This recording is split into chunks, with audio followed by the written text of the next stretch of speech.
Good morning students. आज मैं आपको क्लास पंचम और विषय विज्ञान, इसमें आज मैं आपको पाठ पढ़ाऊंगा पाठ 8। यह अध्याय 8। इससे पहला जो चैप्टर है 7, वो जो है कोर्स में कम कर दिया गया है। अब जो 30% कोर्स कम कर दिया है, इसलिए 7वां लेसन वो जो PDF में नहीं आएगा। तो इसके बाद है 8 पाठ। इसमें भोज्य पदार्थ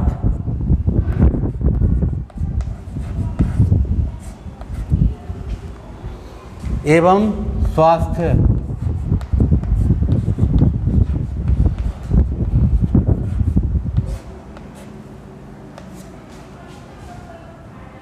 आज भोज्य पदार्थ और स्वास्थ्य, हम जो भी भोजन करते हैं, जो भी खाते हैं, वो क्या कहलाता है? हमारा भोज्य पदार्थ कहलाते हैं। तो हमारा जो खान पान है वो कैसा होना चाहिए? खान पान का ही स्वास्थ्य पर बहुत बड़ा असर होता है। जैसे अगर हम जैसा खाना खाएंगे वैसे ही हमारा स्वास्थ्य पर असर पड़ेगा। हम यदि ताज़ा और शुद्ध खाना खाते हैं तो हमारा जो स्वास्थ्य है वो सही रहता है, और यदि हम बासी या रखा हुआ भोजन करते हैं तो क्या हम बीमार पड़ जाते हैं। इसलिए जो है भोजन का स्वास्थ्य के लिए बहुत अधिक महत्वपूर्ण योगदान है। अब है भोजन का परिरक्षण कहते हैं हम भोजन को सुरक्षित कैसे रख सकते हैं। जैसे आजकल क्या गर्मी के दिन है, अगर हम 2-3 घंटे भी अगर भोजन को रख देते हैं तो वो क्या है, कुछ घंटों में ही खराब हो जाता है।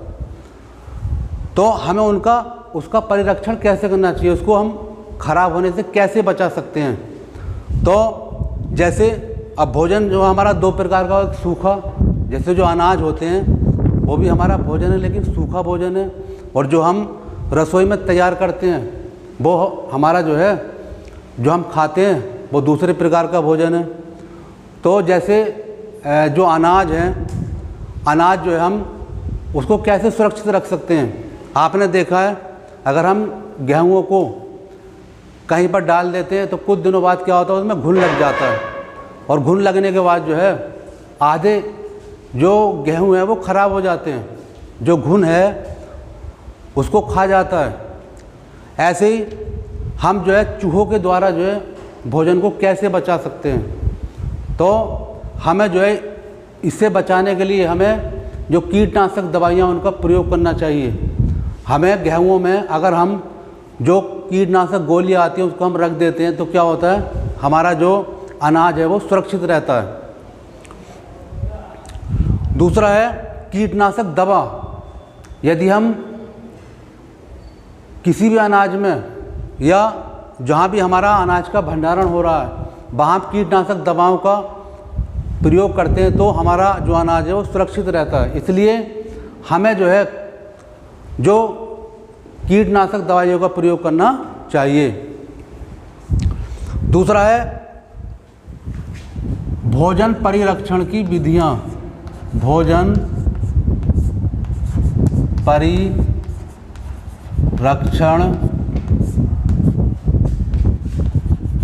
की विधियाँ। जो भोजन हमारी रसोई में प्रतिदिन तैयार होता है, हम उसका परिरक्षण कैसे कर सकते हैं। परिरक्षण का मतलब है उसको हम कैसे जो है खराब होने से बचाव कर सकते हैं। जैसे पहला है उबालकर अंतराल से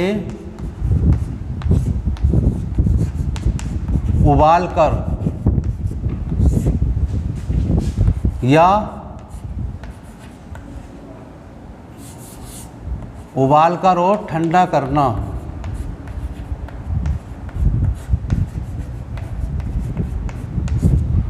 आपने देखा है कोई भी सब्जी है या दूध है, हम उसको उबाल कर रख देते हैं, कुछ समय बाद जो है, कुछ घंटों बाद अगर हम उसको दोबारा से उबाल देते हैं तो वो खराब होने से बच जाता है। उबालने के बाद जो है जो भोजन है या जो भी है वो कोई 24 घंटे तक जो है सुरक्षित रहता है। इसलिए जो है हमें फिर हम दोबारा से उसको उबाल कर जो है उसे ख़राब होने से बचा सकते हैं। दूसरा है ठंडा करना। हमें बार बार जो है उसको उबाल के ठंडा करना और फिर उबाल के रखना चाहिए जिससे कि वो ख़राब ना हो। तो पहली विधि तो ये है। दूसरी विधि है इसकी सुखाना।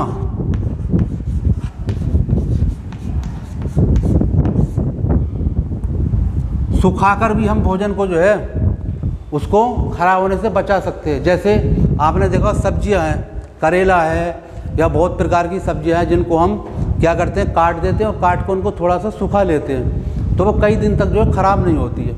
उसको हम फिर बना लेते हैं या पका लेते हैं। तो इस तरह जो है हम भोजन को सुखाकर बचा सकते हैं। आपने देखा अचार है, अचार की जो हम अचार डालते हैं तो उसको क्या करते हैं, पहले थोड़ा सा उसको हम धूप में सुखा देते हैं जिससे कि वो जो है बहुत टाइम तक फिर ख़राब नहीं होता। तो दूसरी विधि है इसकी सुखाना। तीसरी है ठंडा करना। अब आपने देखा हो ठंडा करने की आजकल अनेक प्रकार की जो मशीनें या कई प्रकार से हम उसको ठंडा कर सकते हैं। जैसा आपने देखा फ्रीजिंग, जो बड़े बड़े फ्रिज आते हैं उसमें आपने देखा है कहीं पर कोई डेयरी होगी दूध की तो वहाँ क्या है वो दूध को फ्रिज में रख देते हैं और वो जो आराम से जो है कई घंटे तक दूध सुरक्षित रह सकता है। दूसरा हमारे घरों में भी फ्रिज होते हैं जिससे हम भोजन को उनके अंदर रख देते हैं और कई घंटे तक जो है वो भोजन सुरक्षित रहता है, ख़राब नहीं होता है। तो उसके द्वारा भी हम ठंडा कर भी भोजन को हम सुरक्षित रख सकते हैं। चौथा है इसका आचार। आचार तैयार करना। कुछ भोजन ऐसे होते हैं जिनके हम अचार बना देते हैं तो वो बहुत दिनों तक जो है सुरक्षित रहते हैं। एक तो हम आम का अचार, उसको अचार बनाते हैं, चाहे तो हम सुखाकर उसको बना सकते हैं या फिर गीला भी उसको हम बना सकते हैं। वो किसके माध्यम से बनता, उसको सुरक्षित कौन रखता है, तेल रखता है या फिर और भी जो नमक है वो उनको सुरक्षित रखते हैं। तो उसके द्वारा भी हम जो है भोजन को सुरक्षित रख सकते हैं। दूसरा हम सिरका, देखा है आपने सिरका जो गन्ने का बनता है उसके द्वारा भी हम अगर हम खटाई बनाते हैं तो क्या है वो बहुत दिनों तक सुरक्षित रखा जा सकता है उसको। तो दूसरा है अचार तैयार करना। पांचवी विधि है इसकी रसायनों द्वारा। रसायनों द्वारा कुछ भोजन ऐसे हैं जो रसायनों के द्वारा हम सुरक्षित रख सकते हैं। जैसे किन रसायन, कौन कौन से रसायन है, जैसे मेटावाइट सल्फाइड है, सोडियम बेंजोएट है, एसिटिक एसिड है। ये जो रसायन ऐसे हैं जिनके द्वारा भोजन को हम सुरक्षित रख सकते हैं। आपने देखा बाज़ार में जो भोजन आते हैं, जो डिब्बा बंद आते हैं, उनको जो है इन रसायनों के द्वारा जो है सुरक्षित रखा जा सकता है। तो इसके द्वारा भी हम भोजन को काफ़ी समय तक सुरक्षित रख सकते हैं। छठा है इसका डिब्बाबंदी। अब डिब्बाबंदी में क्या है, जो रसायनों के द्वारा जो भोजन हम सुरक्षित रखते हैं वो किस में रखते हैं, डिब्बों के द्वारा। डिब्बों में जो भोजन पैक होता है और बाज़ार में जो मिलता है वो काफ़ी दिनों जो सुरक्षित रह सकता है। वो किसके द्वारा होता है, जो रसायन होते हैं उनके द्वारा वो सुरक्षित रखा जा सकता है। तो इसके द्वारा भी हम भोजन को सुरक्षित रख सकते हैं। अब इसके बाद आया संक्रामक रोग।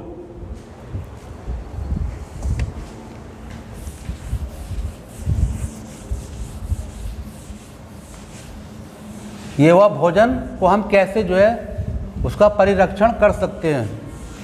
इसके बाद भोजन अगर हम स्वच्छ और ताज़ा भोजन करते हैं तो हम जो है अनेक प्रकार के रोगों से हमारा बचाव होता है। तो भोजन ही जो है रोगों को जो है बढ़ावा देता है और भोजन के द्वारा ही हम सुरक्षित या स्वस्थ रह सकते हैं। जैसे खराब भोजन, खराब व वासी भोजन।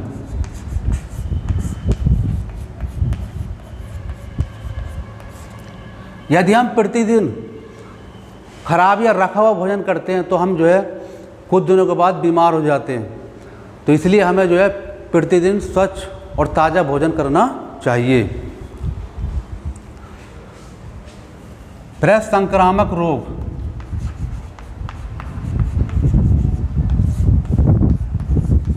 अब संक्रामक रोग क्या होते हैं? तो संक्रामक रोग, अब संक्रामक रोगों के द्वारा जो है पहले तो हमें समझना संक्रामक रोग होते क्या हैं। जो रोग जो है एक दूसरे से फैलते हैं, जैसे एक व्यक्ति को अगर कोई रोग हो गया तो उसके द्वारा जो है दूसरे रोगियों को हो जाता है या दूसरे व्यक्तियों को हो जाता है, उसको हम संक्रामक रोग कहते हैं। जैसे तुमने देखा है जुकाम है, अगर जुकाम एक व्यक्ति को है तो फैल के जो है दूसरे को भी हो जाता है। ऐसे ही यदि मलेरिया है, मलेरिया कैसा रोग है? संक्रामक रोग है। ये जो है एनाफिलीज मच्छर के द्वारा जो है, जो मादा मच्छर होता है उसके द्वारा फैलता है, लेकिन एक को वो काट लेता है तो उसके द्वारा जो है फिर दूसरों को भी फैलता जाता है। तो मलेरिया भी एक संक्रामक रोग है। अब संक्रामक रोग किसके द्वारा होते हैं? जैसे पहला तो हवा द्वारा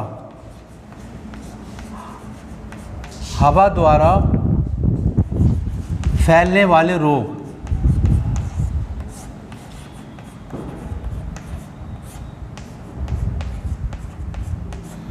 अब जैसे हवा के द्वारा कौन कौन से रोग होते हैं?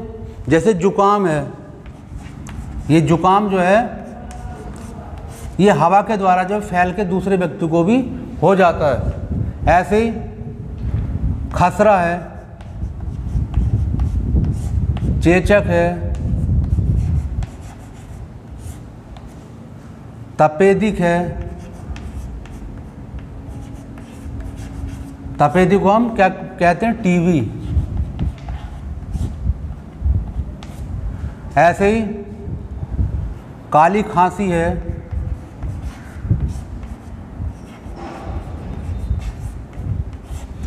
ये जो रोग हैं ये हवा द्वारा फैलते हैं। अगर एक व्यक्ति को है तो दूसरे व्यक्ति को जो है अपने आप हो जाते हैं। तो इन रोगों को हम संक्रामक रोग कहते हैं। जैसा आपने देखा खसरा है, अगर किसी एक व्यक्ति को जो है गांव में किसी एक व्यक्ति की खसरा निकल गई तो उससे फैल के वो पूरे गांव में फैल जाती है। जो पहले समय में आपने देखा खसरा से बहुत लोग बीमार होते थे, बहुत परेशान होते थे। तो जैसे कि आजकल कोरोना का ज़्यादा इस समय काफ़ी जो फैल रहा है, उसी तरह जो खसरा और चेचक जो थे वो भी प्राचीन समय में बहुत तेज़ी से फैलते थे, लेकिन धीरे धीरे इनके जो टीकों के द्वारा जो है फिर ये जो है कम हो गए। तो ये कैसे रोग हैं? संक्रामक रोग हैं।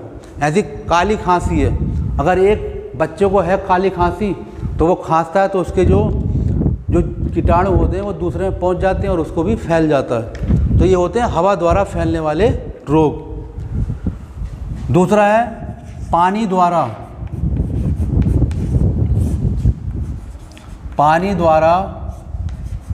फैलने वाले रोग।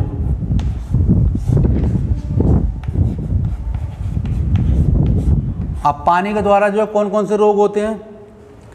जैसे हैजा है,